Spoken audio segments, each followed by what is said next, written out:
November 2008. Pedro Flores picks up the phone and calls the most wanted man on earth. El Chapo answers him. Amigo, he says. Pedro is wearing a wire.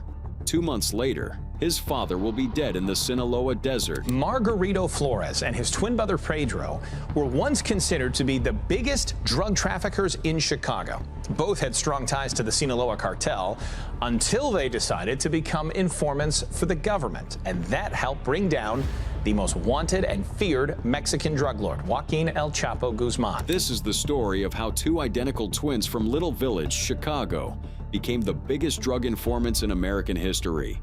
How they brought down El Chapo, Mayo Zambada, and over 50 cartel figures, and how the price they paid for that cooperation cost them the one person they loved most. These are the twins who snitched on El Chapo and got their dad killed. Margarito Flores and his twin brother Pedro were once considered to be the biggest drug traffickers in Chicago. Both had strong ties to the Sinaloa cartel until they decided to become informants for the government, and that helped bring down the most wanted and feared Mexican drug lord, Joaquin El Chapo Guzman. March 1981, South Homan Avenue, Little Village, Chicago. A man named Margarito Flores Sr. is selling 11 pounds of black tar heroin to a federal undercover agent. Right in front of his own house, his pregnant wife is inside. When the agents close in to arrest him, he doesn't run, he doesn't fight, he just asks them, "Please, don't put the cuffs on me in front of her. She might lose the baby." 3 months later, that baby was born. Actually, 2 of them, identical twin boys. Pedro and Margarito Flores Jr. And while their mother was bringing them home from the hospital, their father was already in federal prison serving a 10-year sentence. That is the family they were born into. That is the legacy waiting for them. By the time they were 7 years old, their father was out of prison and putting them to work. He'd take them across the border into Mexico, sit them on top of bales of marijuana in the back of a flatbed truck, and use them as cover. Nobody pulls over a man with 2 little kids in the cab. The boys translated for him at gas stations in Texas and Arkansas. They learned the routes. They learned the lies. Their father had rules. Don't be a thief. Be polite to the gas station attendants. And here's the dark one. Only weak people use the drugs we sell. He didn't drink. He didn't smoke. But every other word out of his mouth was a curse. They idolized him. Around this time, their older brother Hector died of a heroin overdose. The family did the rosary. Then they got back to business. That was the lesson. Death didn't stop the operation. Nothing did. Their father eventually had to flee back to Mexico to dodge more federal trouble. So the twins, just barely teenagers, went to live with their oldest brother, Armando Flores. Armando wasn't subtle. He was a shot caller for the Latin Kings, one of the most violent gangs in Chicago. And he was running his own cocaine operation out of a car dealership in Cicero. Armando sold drugs upstairs. The twins slept in the basement. But Armando did one thing right. He made the twins get jobs at a McDonald's down the street. He told them to study how it worked, the training, the system, the way every worker had a role, and every product was identical no matter who served it. Pay attention, he said. This is how a real business runs. That McDonald's playbook would have become the blueprint for everything they did later. 1998, Armando got arrested. Cocaine charges. He was going away for a long time. And just like that, the 17-year-old twins inherited his customer base, his suppliers, and the keys to the operation. Their first deal on their own was 30 kilos of cocaine. They were still in high school. By age 20, they were moving over 1,000 kilos a month. They had hundreds of thousands of dollars cash stashed under their beds. They had cars with hydraulic trapdoors. They had stash houses across Chicago, Bedford Park, Hinsdale, Plainfield. They had front businesses, including barbershops in Berwyn and a Mexican restaurant in West Rogers Park. And they ran the whole thing like a corporation. Pedro was the operator, always 2 phones, always shouting. His twin brother, Margarito, who everyone called Junior or Jay, was the negotiator. The face, the closer, The wives later said it best. They were living every drug dealer's dream, making LeBron James money. And nobody, not even their own neighbors, knew who they really were. But the bigger you get in this game, the bigger the targets on your backs become. And in 2003, those targets were located. Summer of that year, Pedro was hogtied and abducted off a Chicago street in broad daylight. The man who took him was named Saul Rodriguez, a kidnapping crew leader who, get this, was working with a corrupt Chicago narcotics officer named Glenn Llewellyn. Llewellyn was drawing a $40,000 a year police salary. Rodriguez had pulled in over $800,000 from the Chicago police as their highest-paid informant, while running kidnapping rings on the side. Pedro was held for ransom. Margarito tried to short the kidnappers, send them weak product, save some money. But then Pedro got on the phone, terrified, and told his brother, just pay them. Pay them everything. Margarito paid the full ransom in cocaine. Court testimony later put the load at over $2.4 million. And here's the wildest part. A few months after Pedro got home, the twins flew to Vegas to see a De La Hoya fight. They sat ringside on tickets booked by, you guessed it, Saul Rodriguez, the man they were 90% sure had kidnapped Pedro. They partied with him in the club afterward. They smiled. They didn't say a word. Their solution? Just sell more cocaine to make up for the loss. That was the kind of mindset they were operating with. My relationship with him was not just a business relationship, it was more of a friend relationship. But more as a, I kind of seen him as like maybe my uncle. By 2004, the heat was getting too thick in Chicago. A warehouse worker had flipped to the feds in Wisconsin. The twins fled to Mexico, settling in their father's hometown of Jalpa, Zacatecas, and started running the Chicago operation by phone. That's when things got cosmic. A Sinaloa cartel middleman named Lupe Ledesma had been their main supplier, but Ledesma got greedy. He demanded the twins hand over their entire warehouse network. They refused. A few weeks later, Pedro was lured to a meeting. 25 masked men with rifles burst through the door, beat him with the butts of their guns, stripped him to his underwear, and stuffed him into the back of a truck. They held him in a cell for 15 days, almost starved him to death. Margarito, watching this from the outside, made a decision that should have gotten him killed. He requested a sit-down with Ledesma's boss. He wanted to plead his case directly to the man at the top of the pyramid. The man at the top was Joaquin Guzman, El Chapo. May 2005.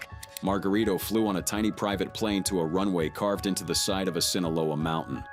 Driving up to the meeting site, he passed a naked man chained to a tree. He didn't ask questions. The truck kept moving. El Chapo was waiting under a thatched roof, 2 walkie-talkies on his belt, jeans, plain t-shirt. His opening line, according to the wives' book, was this: "You know, people that come up here don't go back. I could kill you and your brother right now and go about my day." Margarito didn't flinch. He pulled out a stack of payment ledgers, neat, organized, every transaction logged. "Yes, senor," he said. "I am very aware. But I am here because I only have my word and these books." El Chapo flipped through the ledgers. He looked impressed. He ordered Pedro released that day. A few weeks later, Lupe Ledesma was suffocated to death with a plastic bag by one of El Chapo's men. The twins were told, "Don't worry about him. He's seeing ghosts now." The pitch from El Chapo was simple. We can do business. We can make a lot of money together. And just like that, 2 kids from Little Village were sitting at the very top of the cartel. You exported $3 billion of U.S. currency. Yes, sir, in total. And how did you export that? Was it in 18-wheelers? 18-wheelers, tractor trailers, commercial vehicles, and there is no seizures in the 10 years. What followed was, according to former DEA agents, the largest cocaine distribution operation Chicago has ever seen. From 2005 to 2008, the twins moved an average of 1,500 to 2,000 kilos of cocaine every single month. That's 2 tons a month. Through their hub in Chicago, they branched out to Cincinnati, Philadelphia, New York, Detroit, Milwaukee, Washington, D.C., Los Angeles, even Vancouver, Canada.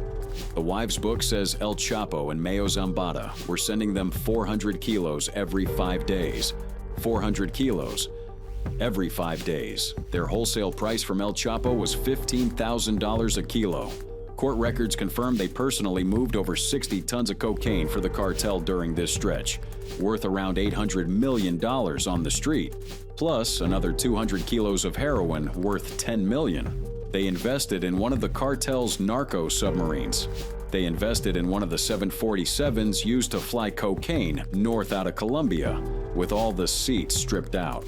They lived on a Mexican mountaintop estate with horses, monkeys, and at one point, a tiger cub. Mayo Zambada treated them like sons. He used to joke about how much more they could move if there were 3 of them instead of 2. El Chapo's son Vicente, called Alfredillo, was on a first-name basis. Arturo Beltran Leyva, the head of his own cartel offshoot, called them brothers. They had become by every measure untouchable. But the higher you climb, the harder gravity pulls, and the cartel was about to split in half. January 2008, Mexican authorities captured Alfredo Beltran Leyva, one of the most powerful brothers in the Federation. Within days, the Beltran Leyva organization accused El Chapo of selling them out. They went to war. The twins were buying from both sides. Both sides demanded total loyalty. There was no neutral ground. Things spiraled fast. Late January 2008, the twins were at a strip club in Punta Mita with 2 Chinese chemical suppliers. A corrupt Mexican federal cop showed up with a caravan, grabbed the twins and their wives, and started driving them to a back room to extort them or worse. Margarito got one phone call out before they took his phone. 20 minutes later, around 100 armed men with AK-47s rolled into Puerto Vallarta. They surrounded the federal cop's car. Their leader was a man you may have heard of, Nemesio Oseg, Huera Cervantes, El Mencho. Years before he founded his own cartel, he was working for Sinaloa, and he came to rescue the twins personally. Vamos, he said, let's go. The twins slid out of the back. 2 of Mencho's men slid in. That's the kind of life it was. Saved 1 week, hunted the next. Around this same time, Pedro's wife got pregnant, and something shifted in him. He'd recently watched a documentary about John Gotti being betrayed by Sammy the Bull Gravano. And one night, looking at his pregnant wife, he had a thought. As he later put it on the witness stand, he began to think about their future, or their lack of a future. He said he couldn't promise his family tomorrow. That thought was about to change everything, not just for the twins, for the entire Sinaloa cartel. But in 2008, something changed. The twin brothers made the decision to turn themselves in and become informants for the DEA, recording conversations with El Chapo. October 2008. Through their lawyer, Pedro and Margarito reached out to the DEA in Chicago. They wanted to talk about everything. When DEA agents first sat down with the twins, they couldn't believe what they were hearing. 2 of the biggest drug traffickers in the country, sitting at the top of the most powerful cartel on earth, were asking to flip while still actively dealing. Federal prosecutors later said they had never seen anything like it in 20 years. Here's what made it unprecedented. The twins didn't just want to surrender, they wanted to keep working. From inside the cartel, wearing wires. For the next 2 months, that's exactly what they did. Court records show 54 recorded conversations with cartel leadership. They bought a digital voice recorder at a Radio Shack in Mexico because the DEA hadn't even given them equipment yet. October 2008, Margarito put a wire on his body and walked into a remote Sinaloa mountaintop compound. Sitting across from him were 3 of the most wanted men in the world: El Chapo Guzman, Mayo Zambada, and Mayo's son, Vicente Zambada Niebla. What they said in that meeting and what got captured on tape would eventually be played in courtrooms. Vicente leaned forward in that meeting and asked Margarito for something specific: rocket launchers, grenades, .50 caliber machine guns. American military-grade weapons. He told Margarito, "Find someone. Find guys who came back from the war." And then he said something the prosecutors quoted at the Brooklyn trial. "Forget the money. Forget the drugs. I want to blow stuff up." The plan was to attack a Mexican government building or a media outlet to send a message that would stop extraditions to the United States.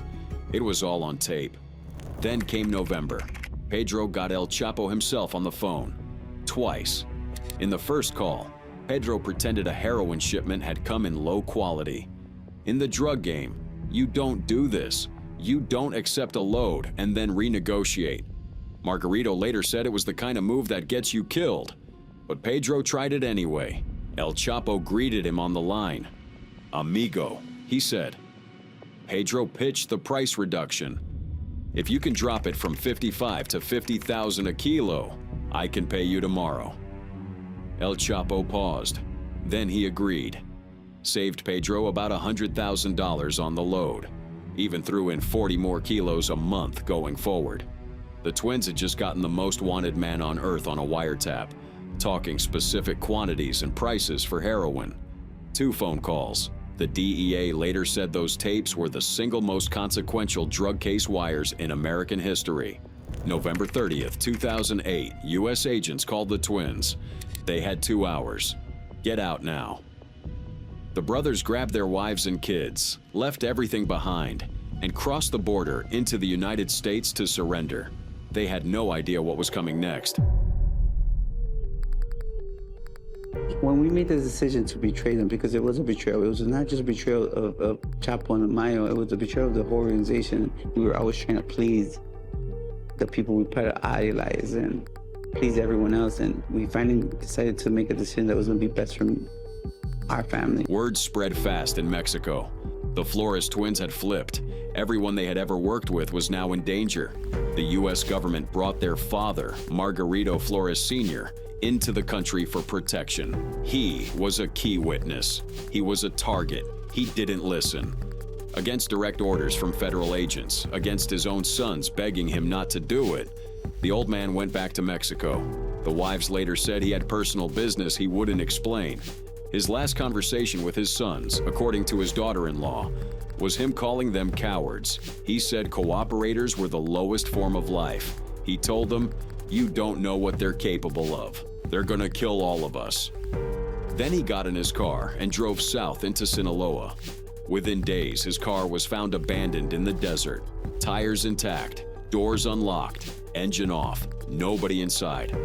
What was inside was a note, taped to the windshield. The federal prosecutor on the case later confirmed the message in English. It said, "Tell those 2 to stop talking or we'll send you his head." His body has never been found. To this day, 16 years later, the Department of Justice sentencing memorandum on the case states it plainly. Within days, the father was kidnapped and presumed killed. A note left at the scene of the kidnap. Ping made explicit that the father was taken as a direct consequence of the Flores brothers' cooperation. Prosecutors have since stated they believe the Sinaloa cartel itself carried out the killing, a direct retaliation order, possibly straight from the top. Margarito Jr., years later, summed it up to a Chicago Tribune reporter. He chose that life, he said, and that's the life that ruined our family. That's the price the twins paid for cooperating. Their father, their first teacher, the man who put them on bales of marijuana when they were 7 years old. He was the first ghost. He would not be the last. In 2015, Margarito Flores and his twin brother Pedro were sentenced to 14 years for running a major drug trafficking network in the U.S., worth almost $2 billion. January 27, 2015. Dirksen Federal Courthouse, downtown Chicago. Bomb-sniffing dogs swept courtroom 2541. The twins' attorneys were not named publicly for security reasons. The hearing room was sealed. Everyone in the building knew this was bigger than a normal sentencing. Pedro went first. He stood up in front of Chief Judge Ruben Castillo. "I want to thank the United States government for giving me the chance to cooperate," he said. Then Margarito, with tears in his eyes. "I am ashamed. I am embarrassed. I am regretful. There is no excuse for what we did. The federal prosecutor, Michael Ferrara, told the court something that has been quoted ever since. Simply put, These two defendants are the most valuable cooperators this district has ever seen in the context of a drug case. their cooperation had directly led to the indictment of 54 other defendants, including El Chapo, including Mayo Zambada, including Vicente Zambada, including Chapo's own son. And then Judge Castillo spoke. He said something the twins still can't forget. Every time you start a car for the rest of your life, you are going to be wondering, is that car going to start or is that car going to explode? Every single time, for the rest of your life. Sentence: 14 years each, with credit for time already served. They had been facing life. They walked away with 14. 3 years later, the bill came due for El Chapo, December 18, 2018. United States District Court for the Eastern District of New York, Brooklyn. The trial of the century. El Chapo Guzman, sitting at the defendant's table in a gray suit and plaid tie, watched as a man in a dark blue prison jumpsuit was led into the room. Pedro Flores, the man Chapo once called amigo on a phone call he didn't know was being recorded, now standing 6 feet from him, about to bury him. Pedro at first refused to even say El Chapo's name. He called him the man. When the prosecutor pressed him, he said, "Mr. Guzman." Pressed again, he finally said it, "Joaquin." For 2 days, Pedro told the courtroom everything. The naked man chained to the tree on the way to the mountaintop. El Chapo joking about his cut-off jean shorts at their first meeting. The Lupe Ledesma murder. The wars. The submarines. The 747s. Then the prosecutors played the tapes. The amigo calls. The heroin discount. The whole jury heard El Chapo's voice. Negotiating, agreeing, laughing. February 12, 2019. The jury found Joaquin Guzman guilty on all 10 counts. July 17, 2019, he was sentenced to life in prison plus 30 years. He was sent to ADX Florence, the highest security supermax facility in the United States in Colorado, the same prison that holds the Unabomber, Ted Kaczynski. El Chapo gets 23 hours a day in a concrete cell. No windows that anyone can really see out of, no natural light. The most powerful drug trafficker who ever lived. Brought down, in significant part, by two twins from Chicago who used to work at McDonald's. Are you afraid for your life? I think I'll always live in fear. November 2020, Pedro and Margarito Flores walked out of federal prison. They had served 12 years on a 14-year sentence. Good behavior. They went into witness protection. New names, new cities, new lives. Pedro disappeared completely. He lives somewhere in suburban America today. PTA dad, soccer dad. His neighbors have no idea who he is. None. But Margarito Jr. took a different path. He started a company called Kingpin to Educator. He travels around the country giving paid seminars to law enforcement, FBI agencies, sheriff offices, teaching them how cartels actually operate. He testified before a congressional task force on Mexican drug cartels. He told an interviewer in 2024, "I have a need to do something with all my knowledge. I want to make sure my legacy is something positive." But this story doesn't end clean, because while the twins were locked up, their wives, Viviana Lopez and Valerie Gaetan, who later wrote a book called Cartel Wives, were on the outside trying to keep what was left of the family fortune alive. June 2021, federal indictments came down. The wives, Armando, the older brother, several other family members, money laundering conspiracy. Federal agents had found about $5 million in cash buried under the porch of Armando's house outside Austin, Texas. More cash hidden in the floorboards of various properties. Money used to fund Turks and Caicos vacations, Dubai trips, a Jennifer Lopez concert in Vegas, $165,000 private school tuition for the kids. In 2023, both wives were sentenced to 42 months each. Armando got time served for cooperating. The Flores name, 3 generations now. The father was killed by the cartel. The twins doing federal time. The wives are doing federal time. The brother is doing federal time. It was supposed to be over when they flipped. But in that life of crime and narcotics, it never really ends. July 2025, a federal judge in Chicago received a letter. The letter was a request for compassionate release.